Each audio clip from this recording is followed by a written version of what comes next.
बिस्मिल्लाहिर्रहमानिर्रहीम। Last time हमने मास spectrometry वाला टॉपिक स्टार्ट किया हुआ था, तो हाफ हमने कवर अप कर लिया था। हमने टाइप्स पढ़ी थी, डेफिनेशन पढ़ी थी। आज हम उसकी स्टेप बाय स्टेप जो प्रोसीजर है कंप्लीट डिस्कस करेंगे। मास स्पेक्ट्रोमीट्री को स्टार्ट करते हैं।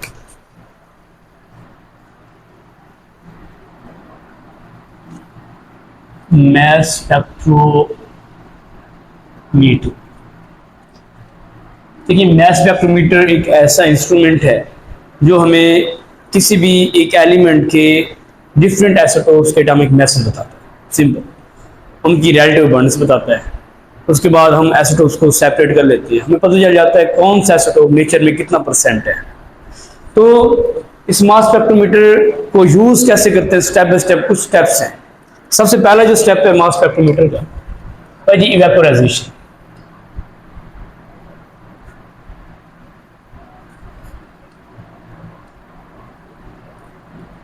देखिए वेपोराइजेशन क्या होती है, किसी भी लिक्विड को गैस में कन्वर्ट करना। इसमें आप क्या लिखेंगे, if sample is present in liquid और सॉलिड फॉर्म। अगर लिक्विड या सॉलिड फॉर्म में सैंपल आ जाता है, उससे सबसे पहले गैस में कन्वर्ट करेंगे, क्योंकि गैस या सैंपल को ही हमने आगे भेजना है। Then it is converted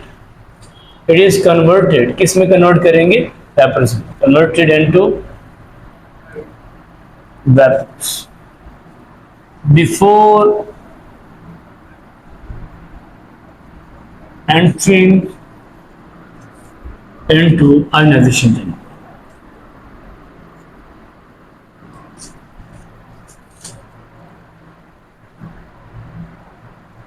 वो कहते हैं कोई भी हमारे पास सैंपल है, अगर सॉलिड फॉर्म में या लिक्विड फॉर्म में आ जाता है तो उसको सबसे पहले हम उसके वेपर्स बनाएंगे। आयोनाइजेशन चैम्बर अगला है, उसमें एंटर करने से पहले उसके वेपर्स बनाएंगे। जब आयोनाइजेशन चैम्बर के अंदर आपने सैंपल को एंटर करवाना है, वो गैसेस फॉर्म होना चाहिए, ये कंडीशन है, ठीक है। अब सेकंड इसका पार्ट कौन सा है, अब वेपराइजेशन के बाद है आयोनाइजेशन चैम्बर, ठीक है। आयोनाइजेशन चैम्बर, आयोनाइजेशन चैम्बर, देखिए ऐसा चैम्बर है जिसमें आयोनाइजेशन हो रही है। Ionization means ions formation. Ions formation मतलब कि वहां पे आयंस बन रहे हैं। हमारे पास गैस है, गैस तो न्यूट्रल है, न्यूट्रल मॉलिक्यूल्स हैं, मॉलिक्यूल्स हमेशा न्यूट्रल होते हैं। अब उन गैस को हमने आयंस में कन्वर्ट करना है। आयंस में कन्वर्ट करने के लिए क्या करेंगे, इधर क्या होता है, fast moving electron beam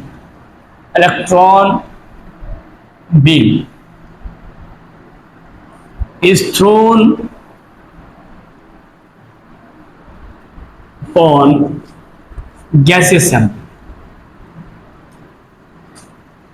gases sample के ऊपर इलेक्ट्रॉन की बीम को थ्रो करवाया जाता है, मारा जाता है ऊपर से। उस दिन मैंने आपको बताया था, दिखा के डायग्राम बना के, ऊपर से इलेक्ट्रॉन की बीम गिरेगी। देखिए इंस्ट्रूमेंट जो सिंपल उस दिन बनाया था, दोबारा इसको देख लीजिए। सिंपल इस तरह यहां से टर्न होता है क्रिस्टल की तरह, ठीक है जी।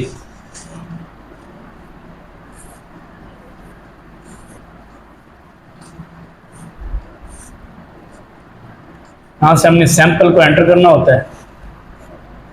ये क्या होता है, इनलेट, यहां से सैंपल इन हो रहा है। तो इधर क्या लगे होते हैं, फिलामेंट। फिलामेंट से क्या निकलते हैं, इलेक्ट्रॉन। फिलामेंट नेगेटिवली चार्ज होता है।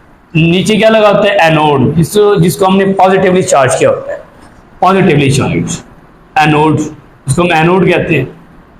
पॉजिटिव चार्ज क्यों होता है, ताकि ऊपर से जो इलेक्ट्रॉन आ रहे हैं, इलेक्ट्रॉन को तेजी से नीचे खींचे, क्योंकि इसी पे पॉजिटिव चार्ज है, इलेक्ट्रॉन पे नेगेटिव चार्ज है।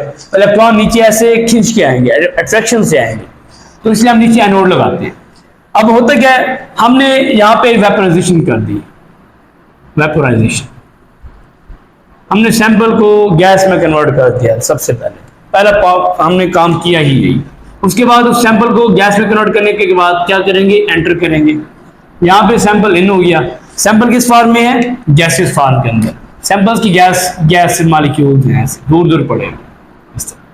ऊपर से जब इलेक्ट्रॉन की बीम ऐसे आएगी, इलेक्ट्रॉन की बीम आ रही है, देखिए सीधी, ये सैंपल्स के ऊपर थ्रो करेगी। ठीक है, मैं आपको आयोनाइजेशन बता रहा हूँ कि आयोनाइजेशन में होता क्या है। अब सैंपल पड़ा हुआ है, मैंने लिखा कि फास्ट मूविंग इलेक्ट्रॉन, ऊपर से जो इलेक्ट्रॉन बीम आ रही है फास्ट मूविंग स्पीड से आ रहे हैं, स्पीड सर्कल करते हुए आ रहे हैं। Thrown upon gases sample, gases sample है रेड वाला, इसके ऊपर ऐसे स्ट्राइक करेंगे, थ्रो कर रहे हैं। जैसे ही स्ट्राइक करेंगे, अगर मैं एक इस मॉलिक्यूल को जूम करके दिखाऊं तो इस तरह मॉलिक्यूल होगा, nucleus, first shell, second shell. अब आपकी बुक में नियॉन गैस ली गई, कौन सी gas, neon gas. Neon gas का एटॉमिक नंबर क्या होता है, 10। ठीक है, 10 एटॉमिक नंबर है, तो इलेक्ट्रॉन कितने होंगे, 10। पहले शेल में 2 इलेक्ट्रॉन, दूसरे में 4 और 4 8, 10 पूरे हो गए। अब देखिए ऐसे इलेक्ट्रॉन की बीम, ये ब्लैक वाली इलेक्ट्रॉन की बीम है, ये इलेक्ट्रॉन की बीम आ रही है, ऐसे आके इधर इलेक्ट्रॉन पे आके स्पाइक जब इसको टक्कर मारेगी, इस पे भी नेगेटिव चार्ज है, ये भी इलेक्ट्रॉन, इस पे भी नेगेटिव चार्ज। ठीक है, दोनों एक दूसरे को रिपेल करेंगे। जब रिपल्शन होगी तो इलेक्ट्रॉन को रिपेल करके इसको निकलवा देंगे, वो वाले इलेक्ट्रॉन की बीम आके इसको निकलवा देगी। इसको कहते हैं नॉक आउट हो गया, इलेक्ट्रॉन क्या हो गया, नॉक आउट। इलेक्ट्रॉन जहां से निकल गया, पीछे क्रिएट हो जाता है होल, इस होल को हम कहते हैं कि पॉजिटिव चार्ज। इस तरह 1 by 1 maximum molecules positive charge में केटाइन में कन्वर्ट हो जाते हैं। हम इस तरह बनाते हैं कि पॉजिटिव आयन बन गया, पॉजिटिव आयन बन गया, ये सारे आयोनाइज हो गए। अब इस चैम्बर के अंदर, ये जो चैम्बर है, ये जो यहां से लेकर यहां तक चैम्बर है, यहां से लेकर यहां तक, चैम्बर को कहते हैं आयोनाइजेशन चैम्बर।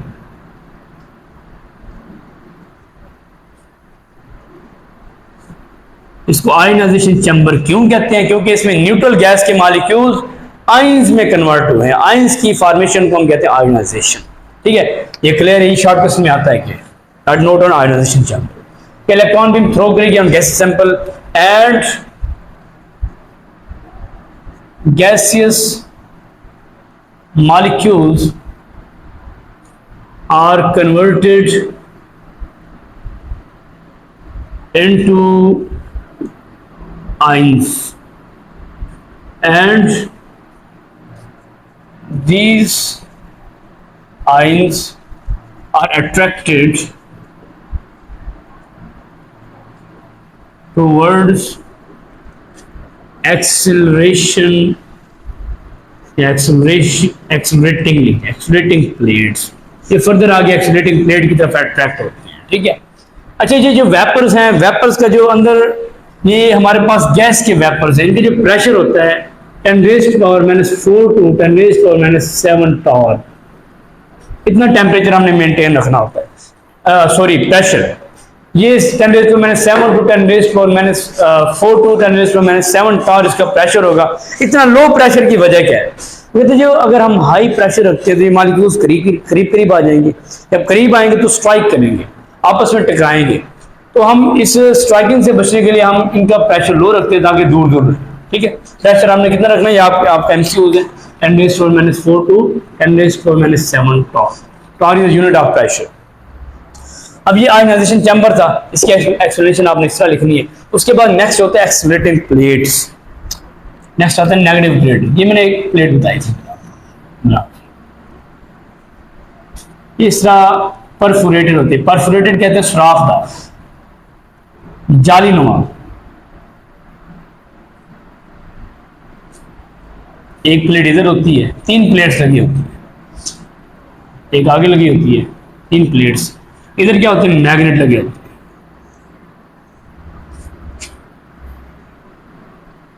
इधर मैग्नेट लगे होते हैं, जिन्हें कहते हैं इलेक्ट्रोमैग्नेट।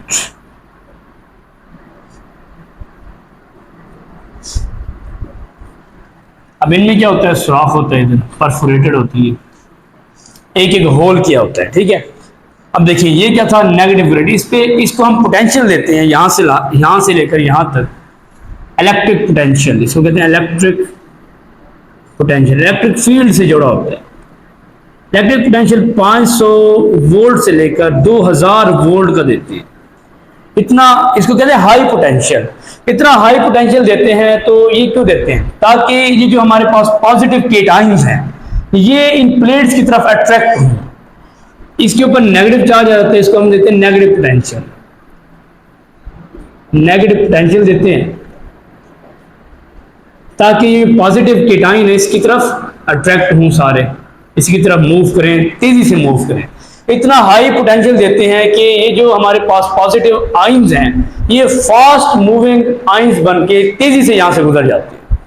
यहां से तेजी से गुजर जाते हैं। देखें ये सारी प्लेट है परफोरेटेड, सुराखदार है, इसमें से सारे आइंस ऐसे पास हो जाएंगे। ये सारे आइंस जा रहे हैं, ठीक। अब इस प्लेट पे जाके टकराएंगे, इस प्लेट पे टकरा के वापस कुछ वापस, ये बिल्कुल जो सीधे जा रहे हैं, जो सीधे जाएंगे यहां से गुजर जाएंगे बिल्कुल सीधे, बाकी प्लेट से टकरा के वापस आ जाएंगे। ये स्ट्राइक, ये कम बैक, बैक स्कैटर्ड हमारे पास आइंस, ये टकरा टकरा के वापस। हमने सुराख इसलिए किया सेंटर में ताकि बिल्कुल एक स्ट्रेट रो बन के जाए, बिल्कुल सीधी लाइन में। अब देखिए आपका जो थर्ड पोर्शन है वो है एक्सेलरेटिंग प्लेट्स का, या आप इसको कहते हैं accelerating plates.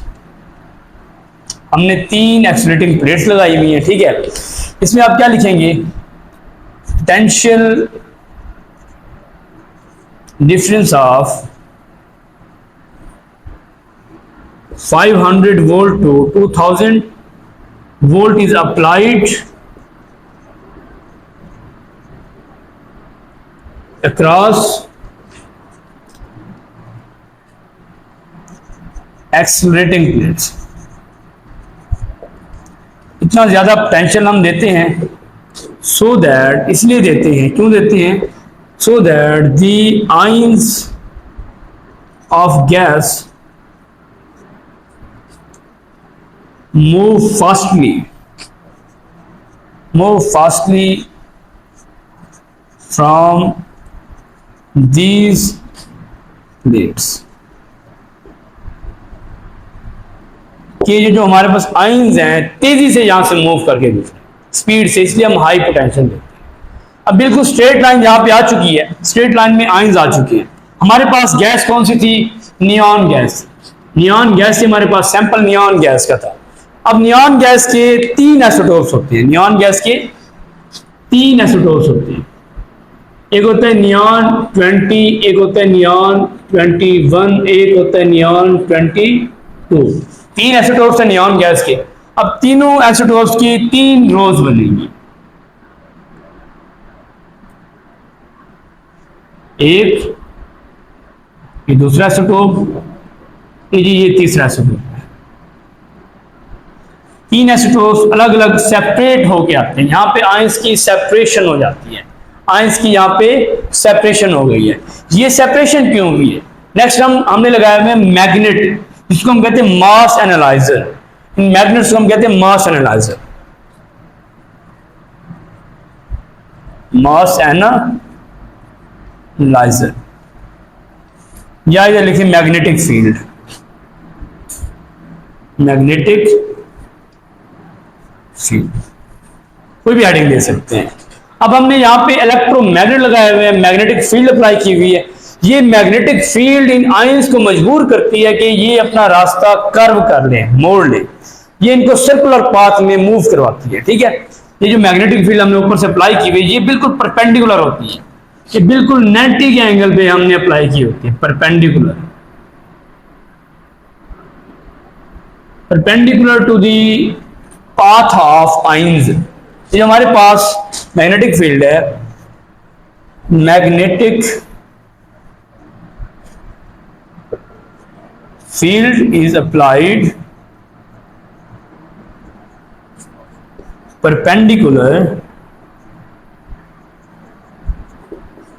to path of ions। Ions का जो स्ट्रेट पाथ है उसको बिल्कुल 90 के एंगल पे हमने मैग्नेटिक फील्ड अप्लाई की होती है। अब मैग्नेटिक फील्ड क्या करेगी? Due to magnetic field ions turn their straight path, अपने स्ट्रेट पाथ को टर्न कर लेते हैं into circular path, into circular path, straight path से सर्कुलर पाथ बन जाता है। ठीक है, अब यहाँ पे एक फार्मूला है मैग्नेटिक फील्ड की स्ट्रेंथ का। कहते हैं कि ये जो हमारे पास ये आइंस हैं, ये तीन आइसोटोप्स हैं, तीनों की mass to charge ratio m over e value different है। ये मास टू चार्ज रेशियो क्या है?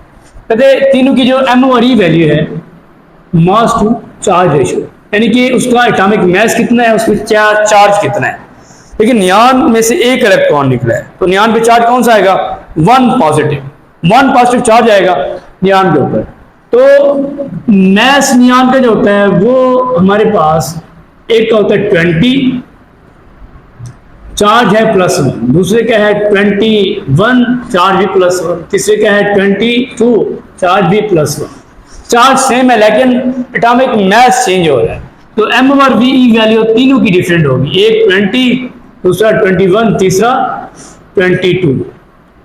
तीनों की m ओवर जो e वैल्यू है ये डिफरेंट है, एक की 20, दूसरे की 21, तीसरे की 22। अतः इधर देखिए, ये बहुत इंपॉर्टेंट शॉर्ट क्वेश्चन है। ये मैग्नेटिक फील्ड है, ये इन आइंस को सेपरेट करवाती है, दो काम करवाती है। एक तो सेपरेट करवाएगी magnetic field on the base of different values of m over e value. कहते हैं m over e value different है तीनों की, क्योंकि different m over e value है, उनकी सेपरेशन डिफरेंट करवा देगी। और different m over e value के बेस पे ये सेपरेट होगी, पहले एक गिरता है, फिर दूसरा, फिर तीसरा। ठीक है, देखिए मैग्नेटिक फील्ड क्या कराती है। कहते हैं मैग्नेटिक फील्ड एक तो सर्कुलर पाथ में चेंज कराते हैं, पहला ये पॉइंट है। दूसरा पॉइंट है कि magnetic field it separates the isotopes of ions on base of different m over e value. क्योंकि तीनों की m और e वैल्यू डिफरेंट है, इसलिए इनको सेपरेट कर देती है मैग्नेटिक फील्ड। ये था मैग्नेटिक फील्ड। उसके बाद कहते हैं मैग्नेटिक फील्ड में एक फार्मूला आता है, m over e is equal to s square r square over 2e। अच्छा, इसमें से रिलेशनशिप निकलती है। इसमें जो हमारे पास h है, h का मतलब है strength of magnetic field, strength of mf magnetic field. r जो है radius of ions, radius of ions, तो आइंस का रेडियस है। इसमें जो E है, E का मतलब है जी इलेक्ट्रिक फील्ड।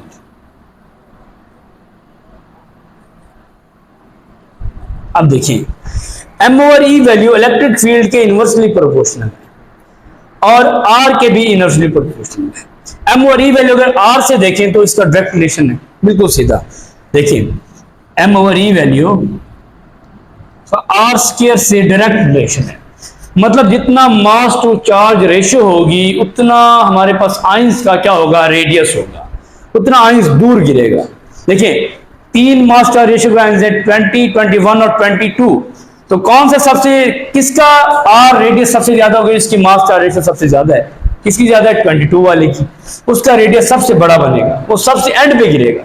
देखिए इसकी जो मास टू चार्ज रेशियो है, पहले की ये है 20, दूसरे की 21, तीसरे की 22, इसकी सबसे कम है, उसका रेडियस देखिए रेडियस छोटा है। रेडियस अगर बनाए पूरा सर्कल कैसे बनेगा, ऐसे, तो इसका रेडियस सबसे कम बनता है, फिर इसका रेडियस उससे ज्यादा बनता है, इसका रेडियस उससे ज्यादा बनता है, ऐसे बनेगा ना।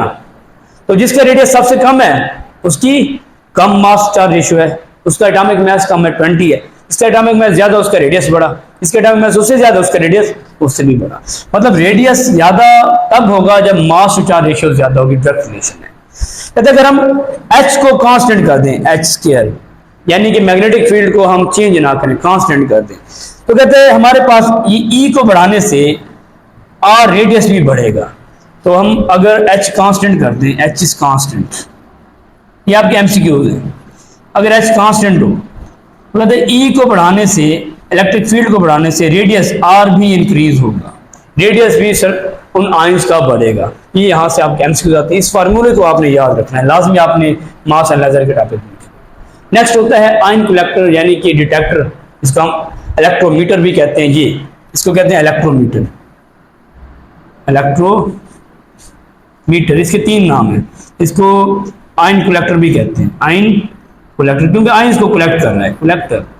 इसको हम डिटेक्टर भी कहते हैं, डिटेक्टर। ये तीनों तरह से शॉर्टकट सुनाता है, आयन कलेक्टर, इलेक्ट्रोमीटर, डिटेक्टर। ठीक है, ये जो हमारे पास लास्ट में लगा हुआ है। अब देखें ये तीनों आयन यहाँ पे आके स्ट्राइक करते हैं और करंट प्रोड्यूस करते हैं। इस तरह ये भी करंट प्रोड्यूस करेगा, इस तरह ये भी करंट यहाँ पे आके स्ट्राइक कर रहे हैं, यहाँ पे करंट ग्लो प्रोड्यूस होगी। अब इस आयन कलेक्टर को देखते हैं। आयन कलेक्टर देखिए, आयन कलेक्टर, इसको इलेक्ट्रोमीटर भी कहते हैं। इसमें क्या होता है, कहते हैं कि आयन स्ट्राइक ऑन, आयन होते हैं, ion strike on ion collector and produce current. Current produce करते हैं, ऐसे लग रहा था जैसे रोशनी प्रोड्यूस हो रही है, ग्लो प्रोड्यूस होती है current.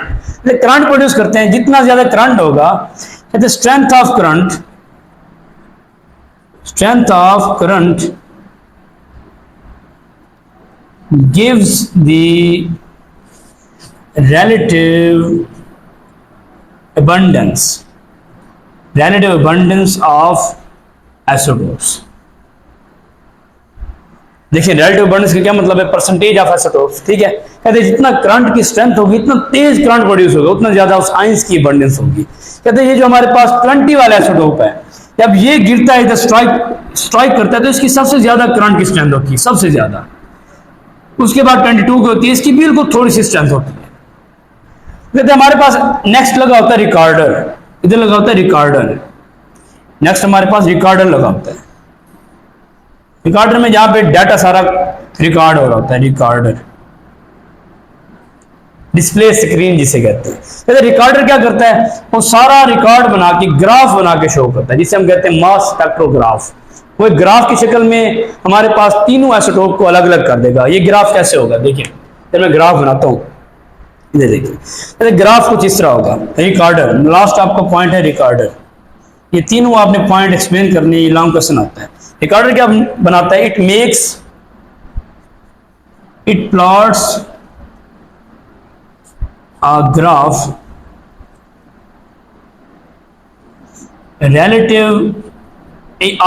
relative abundance on y-axis and mass to charge ratio on x-axis। इस तरह ग्राफ ये बनाता है कि relative abundance y-axis पे होती है और x-axis पे क्या होता है, हमारे पास mass to charge ratio। ये ग्राफ किस तरह होता है, देखिए इधर ग्राफ देखिए, इस तरह का ग्राफ बनाता है, इस तरह का ग्राफ होता है। देखिए इस तरह, इधर मास टू चार्ज रेशियो, इधर रिलेटिव अबंडेंस ऑफ आइसोटोप। अब देखिए 3 आइसोटोप है नियॉन के। इधर सबसे पहले नियॉन 20 गिरा, तो सबसे पहले नियॉन 20 की पीक आएगी, फिर नियॉन 22 की पीक आती है, फिर नियॉन 23 की पीक आती है। अब देखिए जितना ज्यादा पीक की हाइट ज्यादा है, उतना ज्यादा रिलेटिव अबंडेंस होगी। इसकी हाइट सबसे ज्यादा, इसकी रिलेटिव अबंडेंस होती है 90.92। इसकी बिल्कुल छोटी पीक है, इसकी होती है 0.256%। ये होता है जी 8.86%। तो तीनों आइसोटोप की रिलेटिव अबंडेंस डिफरेंट है। ठीक है, तो इसको हम फिर डिफरेंट टेक्निक्स होती हैं, आइसोलेशन टेक्निक्स, यानी कि कुछ टेक्निक्स हैं जिससे हम गैस आइसोलेशन टेक्निक्स होती है, मैग्नेटिक आइसोलेशन है, सेपरेशन टेक्निक है, सेंट्रीफ्यूगेशन टेक्निक है, उनके जरिए हम तीन आइसोटोप को अलग अलग कर देते हैं। अब देखें एक पॉइंट है इधर, हमने कहा, मैंने जब आपको रिलेटिव एटॉमिक मास पढ़ाया था, मैंने कहा था कि एटॉमिक मास किसी एलिमेंट का निकालना हो तो मैं कार्बन 12 के साथ कंपैरिजन करके निकालते हैं, क्योंकि रिलेटिव एटॉमिक मास है, कार्बन 12 के साथ कंपैरिजन करके हम किसी भी एलिमेंट का पीरियोडिक टेबल के अंदर जो भी एलिमेंट है सबका एटॉमिक मास इस तरह निकालते हैं। अब देखिए 3 आइसोटोप्स हैं, ठीक है, तीनों का कंपैरिजन आपने कर लिया है। अब इसी तरह पूरा प्रोसेस कार्बन 12 के साथ करेंगे, कार्बन 12 के साथ। अब उसका जो एटॉमिक मास है उसके साथ कंपैरिजन करके आप ये तीनों का एटॉमिक मास निकालेंगे। ठीक है, ये लास्ट पे आपने आखिर ये स्टेप करना है।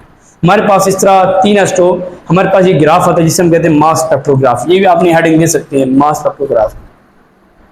मास स्पेक्ट्रोग्राफ बेसिकली हमारे पास रिजल्ट होता है, तो हमने पूरा एक्सपेरिमेंट किया होता है मास स्पेक्ट्रोग्राफ। इसमें क्या आता है, हमारे पास रिलेटिव अबंडेंस और मास टू चार्ज रेशियो आ जाती है हमारे पास तीन आइसोटोप्स की।